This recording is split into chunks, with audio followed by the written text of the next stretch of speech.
بردباری اور میچورٹی کی کمی کی وجہ سے کہ آپ غلط کو ٹھیک کرنے چلے ہو. کیا آپ کے اندر طاقت ہے؟ کیا اس ٹھیک کرنے کے سائیڈ ایفیکٹ برداشت کر لو گے؟ ہم بھی ایسے ہی ہیں. ہم میں سے کوئی بھی اسٹیٹ کے ساتھ مخلص نہیں ہے. آج بھی یہی حالات ہیں. اسٹیٹ کی ایسی کی تیسی ہو جائے بھائی, اپنی ٹھڑک پوری کرنی ہے. تو آگے جلدی سے میں اس کو سمیٹتا ہوں موضوع کو. تو آگے کیا ہوا؟ وہ جو خلافت 2 حصوں میں ڈیوائیڈ ہوئی, ٹھیک ہے نا, خلافت کی ایسی کی کیا ہو گئی؟ بولو, تیسی ہو. نبی صلی اللہ علیہ وسلم نے فرمایا ایک دفعہ جب امت میں تلوار چلے گی نا تو قیامت تک چلتی رہے گی. تو اس وقت سے لڑتے, پتہ نہیں ذہن میں مثال آئی تھی, وہ دماغ سے ہی نکل گئی. پھر آگے چلتے چلتے چلتے یہی ہوتا رہا. اسلامی تاریخ اٹھائے نا, جب کوئی بڑا لشکر تیار ہو گیا تو اس لشکر نے کیا کیا, آگے بڑھنے کے بجائے الٹا اپنے لوگوں کو ہی ٹھیک کرنے میں بیڑا ہی غرق کر دیا اس, اور ان کے ساتھ سارے نیک لوگ ہی ہوتے تھے. یہی بات آج پاکستان میں بھی چل رہی ہے. نظام کی تبدیلی کے عنوان سے لوگوں کو باغی بنایا جا رہا ہے.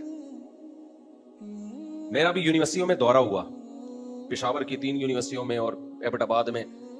اسلامک اسکالر کیا کر رہے ہیں آ کے؟ ان کے پاس تبدیلی کا کوئی سوٹیبل پیکج نہیں ہے, سوائے اس کے کہ آپ کو اسٹیٹ سے نفرت, یعنی ملک کے جھنڈے سے نفرت, ملک کے نام سے نفرت, ہر وقت نیگیٹو پہلو نا ملک کا, یوں ایسا ہے. یہ سارے کام لیبیا اور دوسرے کنٹریز میں ہو چکے ہیں. بالکل یہی سٹائل تھا. ہوتے ہوتے چاہے اس کا ذمہ دار کوئی بھی ہو, رزلٹ کس کے خلاف نکلے گا؟ رزلٹ تو ہم ملک کا بیڑا غرق ہوگا. لیبیا میں جب لیبیا کے خلاف بغاوت ہوئی ہے نا, جب وہاں کے جنرل قذافی کے خلاف, تو اس وقت سب لوگ قذافی کے خلاف بول رہے تھے. یہاں بھی لوگ کہہ رہے تھے یہی ہونا چاہیے اس کمبخت کے ساتھ, یہی ہونا چاہیے, شراب پیتا ہے, یہ کرتا ہے, وہ کرتا ہے, بالکل ٹھیک ہو رہا ہے. لوگوں کو پتا نہیں تھا, جب ہو جائے گا نا تو پھر بیٹھ کے رو گے. ہو گیا, ایک بہت خوبصورت عدل والی ایک ریاست قائم ہو گئی. لیبیا کے سارے وسائل پہ قبضہ کس کا ہو گیا؟ اور غربت اور مہنگائی کم ہونے کے بجائے بڑھنا شروع ہو. ابے برداشت کر لیتے اس کمبخت کو, قذافی کو. شراب پیتا تھا, ذاتی عمل تھا نا اس کا, ٹھیک ہے نا. کیا کر, آپ کا کیا کر رہا ہے وہ؟ تو پبلک پاگل ہوتی ہے, سمجھ رہے ہو؟ میجورٹی کیا ہوتی ہے, ان میں میچورٹی نہیں ہوتی ہے. ہمارے ہر فیصلے ایسے ہی ہیں. تو ایک بہتر مثال آئی تھی, کھوپڑی سے ہی نکل گئی یار, اتنی بہترین مثال آئی تھی ابھی. تو چلو یہ ہم آگے چلتے ہیں. خلافت عثمانیہ میں بھی ایسے ہی ہوا, اور خلافت عثمانیہ کے جو سقوط کے بہت سارے اسباب تھے نا, اس میں ایک جرمنی کا ساتھ دینا بھی تھا. دیکھو امریکہ پتہ ہے کیوں کامیاب ہے؟ کھوپڑی بہت زیادہ استعمال کرتا ہے. حالانکہ اتنی پاور ہے امریکہ کے پاس کہ وہ بغیر کھوپڑی استعمال کیے بھی بہت عرصے جی سکتا ہے. کیونکہ پاور جب ہوتی ہے نا تو طاقت آپ کو سروائیو کرواتی ہے, پھر بھی وہ کھوپڑی استعمال کرتے ہیں بہت زیادہ. امریکہ نے جب افغانستان میں حملہ کرنا تھا, اکیلا بھی حملہ کر لیتا, اتنی پاور تھی کہ وہ تہس نہس کر سکتا تھا. اس نے کہا نہیں, جو کام 40-42 ملک مل کے کر سکتے ہیں, میں اکیلا اپنی فوجیں کیوں لے کر آؤں. وہ الگ بات ہے کہ وہاں سے مار کھا کے ہی گیا ہے, لیکن ان کی پالیسی, ان کے مشورے اتنے ہوتے ہیں کہ بھائی میں اکیلا کیوں گھسوں اس جنگ میں, میں پہلے دنیا کو بتاؤں کہ میری اکیلے کی جنگ نہیں ہے, یہ پوری دنیا کو ان لوگوں سے خطرہ ہے, یہاں ان کے ٹھکانے ہیں, پھر دوبارہ ورلڈ ٹریڈ سینٹر پہ حملہ ہو سکتا ہے. اتنے مہینوں ان کی کانفرنسیں چلی ہیں. ابے تو اتنا پاورفل ہے, تیرے لیے تو 2 منٹ کا مسئلہ ہے. اس نے کہا بھائی جو کام تمیز سے ہو سکتا ہے اور کم سے کم نقصان پہنچا کے ہو سکتا ہے, اس میں اپنی فوجوں کو کیوں چوکوں. سمجھ میں آ رہی ہے بات کہ نہیں آ رہی؟ تو ان لوگوں کی کامیابی کا ایک بہت بڑا راز پتہ ہے کیا ہے؟ ان لوگوں میں جذباتی پن بالکل بھی بولو نہیں ہے. ہمارے اندر ایک دم, یہ اسکالرز دیکھ لو کیا کر رہے ہیں, یوں پلٹ دو, یوں الٹ دو, یوں کھڑک دو, پڑک دو, اس سے مخالفت کر کے. اچھا دیکھ بھی نہ رہے ہیں جن لوگوں نے تحریکیں چلائی ہیں ماضی میں, ایک تحریک بھی کامیاب نہیں ہوئی ہے. آپ کو ایسے اسکالر ملیں گے ماضی میں یوں کرتے ہیں, یہ مولوی لوگ طلاق کے مسائل بتا رہے ہیں بیٹھ کے, انقلاب کی بات تو کرتے ہی نہیں ہے. تو جو بات کر رہے ہیں وہ بھی صرف بات ہی کر رہے ہیں. تو ہماری قوم کا ایک بہت بڑا المیہ ہے. میں ایک حدیث سنا کے بس پھر آگے چلتا ہوں. دیکھو نبی صلی اللہ علیہ وسلم نے, صحیح بخاری کی حدیث ہے, آج ہی ہم نے جامعۃ الرشید میں حدیث پڑھائی. آپ صلی اللہ علیہ وسلم نے حضرت عائشہ کو فرمایا لولا حدثان قومک بالاسلام, اگر تمہاری قوم ابھی نئی نئی مسلمان نہ ہوئی ہوتی تو میں بیت اللہ کی دیواروں کو کھینچ کے حتیم تک لے جاتا, کیونکہ ابراہیم علیہ السلام نے جو بیت اللہ بنایا تھا وہ کہاں تک تھا؟ حتیم تک تھا. حتیم سمجھتے ہیں؟ وہ جو ایک کرو نشان ہے نا, قوس, ادھر توجہ بھائی, یہ قوس نہیں ہے جو بیت اللہ اصل میں چوکور نہیں ہے, لمبائی میں زیادہ ہے. تبھی ہم طواف کہاں سے کرتے ہیں؟ پورا حتیم سے گھوم کے طواف کرتے ہیں نا بھائی. کبھی آپ نے دیکھا چار دیواری کے بالکل قریب سے چپک کے کوئی طواف کر رہا ہو؟ ایسا نہیں ہے. چار دیواری کے قریب سے چپک کے جاتے ہیں ہم, لیکن لمبا انڈے چکر کاٹتے ہیں ہم. وجہ کیا ہے؟ بیت اللہ وہاں تک ہے. حتیم بھی, تبھی لوگ حتیم کے اندر نماز کی کوشش کرتے ہیں نا. کیا خیال ہے کیوں کرتے ہیں؟ اس لیے کہ وہ بیت اللہ کے اندر کا حصہ ہے. بھائی جب اندر کا حصہ ہے بیت اللہ کے, تو نبی صلی اللہ علیہ وسلم نے وہاں تک دیواریں کیوں نہیں بنا دی؟ سوال پیدا ہوتا ہے کہ نہیں ہوتا؟ بھائی وہاں تک دیوار بنا دیتے نا آپ صلی اللہ علیہ وسلم. صحیح بخاری کی حدیث, نبی صلی اللہ علیہ وسلم نے حضرت عائشہ سے فرمایا کہ ابراہیم علیہ السلام نے جو بیت اللہ بنایا تھا, حتیم اس بیت اللہ کے اندر داخل تھا. چار دیواری کہاں تک تھی؟ یہاں تک تھی. ہوا پتہ ہے کیا ہے؟ عربوں نے, جو مشرکین مکہ تھے, انہوں نے جب بیت اللہ کی دوبارہ سے تعمیر کی ہے تو ان کے پاس حلال آمدن کم پڑ گئی تھی, تو یہاں تک بنا دیا انہوں نے جہاں تک اب بنا ہوا ہے. آگے انہوں نے کہا کہ ہمارے پاس حلال پیسے نہیں ہیں, سارے جوئے کے اور سٹے کے اور طوائفوں کے کچھ پیسے ان کے پاس تھے. انہوں نے کہا یہ ناپاک پیسہ ہم بیت اللہ کی تعمیر پہ نہیں لگائیں گے, فی الحال اس کو یہیں تک چھوڑ دو, جب حلال پیسوں کا انتظام ہوگا تو اس تعمیر کو ہم کہاں کر دیں گے؟ آگے. اب اس پر طویل عرصہ گزر گیا. جو نئی نسل جو آئی نا, وہ یہ سمجھنے لگی کہ یہیں تک ہے. توجہ ہے نا آپ لوگوں کی؟ نئی نسل کیا سمجھنے لگی؟ یہاں تک ہے, اس سے آگے نہیں ہے. طواف تو ہوتا رہا دور تک, کیونکہ باپ دادا تو یہی سکھا کے گئے تھے نا بھی یہاں سے گھومنا ہے, لیکن نئی نسل سمجھنے لگی کہ دیواریں یہیں تک ہیں. جب اسلام کو غلبہ مل گیا, مکہ فتح ہو گیا, آپ صلی اللہ علیہ وسلم کو مکمل کنٹرول ہو گیا, تو آپ نے امی عائشہ سے فرمایا کہ میں چاہتا ہوں کہ بیت اللہ کی دیواروں کو وہاں تک لے جاؤں جہاں تک ابراہیم علیہ السلام نے کھڑا کیا تھا, لیکن مجھے ڈر یہ ہے کہ بہت سے لوگ, عرب کے فتح مکہ کے بعد بہت سارے قبائل مسلمان ہوئے, ان کو یہ بات سمجھانا مشکل ہو جائے گا. وہ یہ کہیں گے کہ لو بھائی انہوں نے ابراہیم علیہ السلام والا قبلہ ہی تبدیل کر دیا, کیونکہ ہر ایک کو یہ بات معلوم نہیں ہے. سمجھتے ہو کہ نہیں سمجھتے ہو؟ ہر شخص کو یہ بات سمجھانا ہمارے لیے ممکن نہیں ہے. ان کے دل میں اسلام کے بارے میں شک پیدا ہو جائے گا کہ لو بھائی جو قبلہ ابراہیم علیہ السلام کا تھا, انہوں نے تو اس کی دیواریں بڑھا کے قبلہ ہی تبدیل کر دیا ہے, تو یہ تو سچے نبی ہو ہی نہیں سکتے. ان کے دل میں شک پیدا ہو جائے گا اور ایک فتنہ پیدا ہو جائے گا. لہذا چاہت کے باوجود بھی ہمارے نبی نے یہ کام بولو نہیں کیا. یہ میچورٹی آج کل دینداروں میں شارٹ, جو دماغ میں کھوپڑی میں خیال آتا ہے نا, بس فوراً کیا ہو جائے؟ پورا ہو جائے. جب یہ ہے تو یہی ہونا چاہیے. ایسے امام کو بالکل ٹھیک کر دو, تیر کی طرح سیدھا کر دو. لوگ مجھے آ کے بول رہے ہوتے ہیں یہ کر دو وہ کر دو, میں کہتا ہوں بھائی میں نہیں کر سکتا یہ کام, اس کے سائیڈ افیکٹ اتنے ہیں کہ میں یہی کروں گا دنیا میں, اس کے علاوہ کسی اور کام کا رہوں گا نہیں. چپ کیوں بیٹھے ہو؟ بولو بولو بولو. تو آپ نے صرف اصلاح نہیں کرنی, ہمارے نبی نے چھوڑ دیا اس کو اسی طرح, کوئی بات نہیں بھائی, طواف تو پورا ہی ہو رہا ہے نا, گول چکر. اب ایک نئی جنگ چھڑ جائے گی, ایک نیا فتنہ کھڑا ہو جائے گا, تو بیت اللہ کی چار دیواری بڑھانے سے زیادہ کیا ضروری ہے؟ امت میں فتنہ اور انتشار پیدا نہ ہو. تو اس نے کہا کہ بھائی جب نبی کی حدیث ہے تو ہم حدیث پر عمل کریں گے, ہم اس کو بڑھا دیں گے. ٹھیک ہے نا, کوئی خلیفہ آیا, وہ نام اس کا ذہن سے نکل گیا, اس نے بڑھا دی کہ یہاں تک ہوگا. جب حدیث موجود ہے, اب اسلام کو غلبہ ہے, تو ہمارے پاس صحیح حدیث موجود ہے, جو حدیث میں آیا ہم وہی کریں گے. جب بڑھایا, لوگوں میں فتنہ کھڑا ہو گیا, لوگوں نے بھائی جو کام نبی نے نہیں کیا تم نے کیسے کر دیا. وہ حدیثیں پیش کر رہے تھے حضرت عائشہ سے, وہی جو بخاری والی حدیث, حضرت عائشہ کی حدیث ہے, اصل میں تو یہاں تک ہے, یہاں تک نہیں ہے. تو لوگوں میں پھڈا پیدا ہو گیا, تو ایک نیا خلیفہ آیا, اس نے گرا کے واپس پرانا پہ لے آیا. امام مالک نے فتویٰ دیا اس میں تبدیلی جائز نہیں, چاہے حدیث موجود ہے پھر بھی حرام ہے. وجہ اس کی ہے کہ کھلواڑ بنا دو گے تم بیت اللہ کو. اگر امام مالک یہ فتویٰ نہ دیتے, اب یہی ہوتا کوئی نئی گورنمنٹ آتی, یہاں تک اگلے سال ہم حج کے لیے جاتے تو یہاں تک دیواریں ہیں, اور اس کے اگلے سال حج کے لیے جاتے وہ دیواریں کیا ہوتی؟ چھوٹی. امت میں اس کے علاوہ اور کوئی کام نہ ہوتا. اب آپ کہہ سکتے ہو کہ اس میں مصلحت کیا تھی؟